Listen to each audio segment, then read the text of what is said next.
এমন সময় রুদ্র শিকারী শিকার করতে করতে সেই জঙ্গলে আগমন করছে।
শিকার খুঁজলাম, কিন্তু একটিও কোনো কোথাও শিকার পাওয়া গেল না।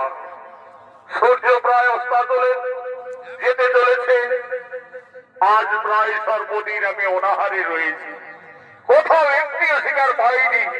এখন আমি কি করি? ওই তো বকুল গাছের ডালে সারসী পক্ষী বাসা বেঁধে রয়েছে। আজ আমি তার বাসার ওই পক্ষী শাবকগুলিকে আগুনে ঝুলসে পড়ে খাবো, আগুনে ঝুলসে পড়ে খাবো।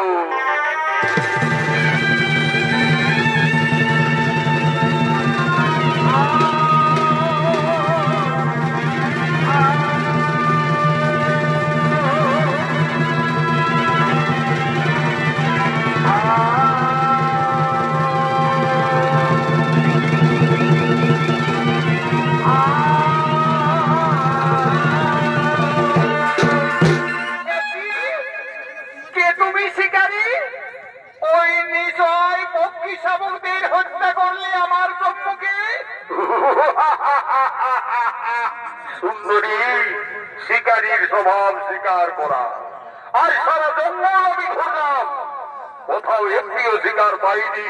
তাই আজ এই পক্ষী শাবকগুলিকে আমি আগুনে ঝুলসে পড়ে খাবো।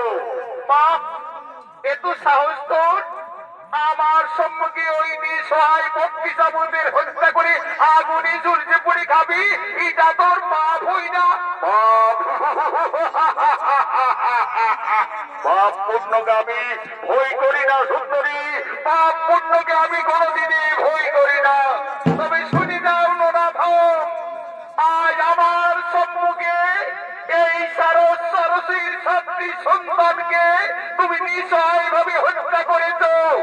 এই অপরাধের জন্য আমি তোমাকে অভিশাপ দিচ্ছি, কলি যুগে হবি তুই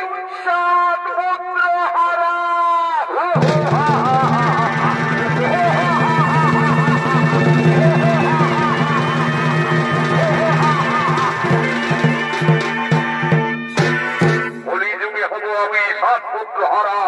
ওই সুন্দরী আমায় অভিশাপ দিয়ে গেল, কলি যুগে হব আমি 7 পুত্র হারা। তবে তুমি শুনে দাও সুন্দরী, তোমার অভিশাপ আমি মাথাপতি গ্রহণ করে দিলাম। কিন্তু কে সেই নন্দরী নারী?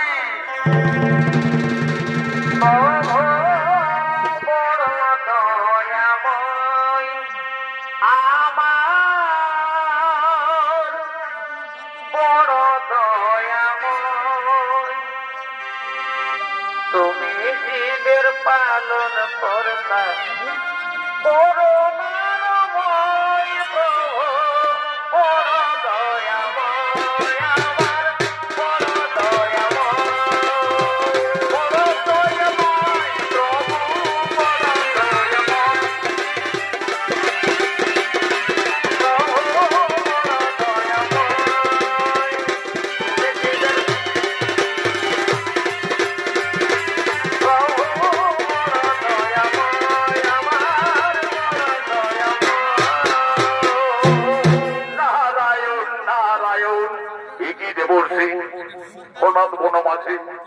আচ্ছা দেবর্ষী, এক রূপসী নারী আমায় অভিশাপ দিয়ে গেল।